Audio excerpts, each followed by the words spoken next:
In 1998, the photographer Tom Pilston and I went to Burma. We finally persuaded the Sunday Review that we should go, and the idea was that we should get an interview with Aung San Suu Kyi. So I'd gone armed with a whole list of contacts of those who could open the door to her. She was living in her house, but the house was surrounded by security forces. You certainly couldn't reach that directly.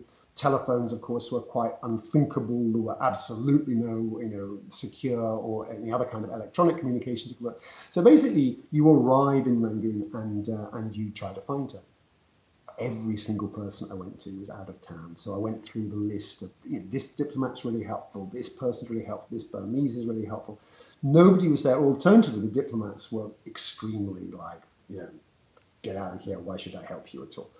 Okay. And finally, a very, very last one, we met this woman who was able to open the door. But I can remember until that actually happened, thinking, partly journalistically, I was piqued and thinking, I really want to meet this woman, we need to get the story, but also feeling mortified, thinking the Independent has no money. I persuaded my poor editor to send two of us around the world, and this is costing, I'm kind of totting up how much it costs.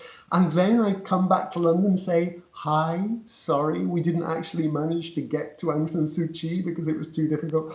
So on the one hand, it was a professional dismay. Now, in the end, we did, and so there were, again, lots of kind of difficulties of meeting up with the go-between and meeting up with her, and then we were kind of chased by the secret police through the streets, and we were kind of body searched, and lots of fun, and kicked onto a plane and deported, which of course makes the absolute perfect journalistic story because the deportation becomes part of the story.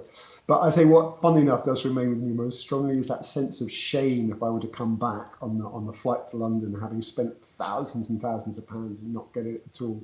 And I'm not sure I'd have dared to show my face in the Independent at all after that.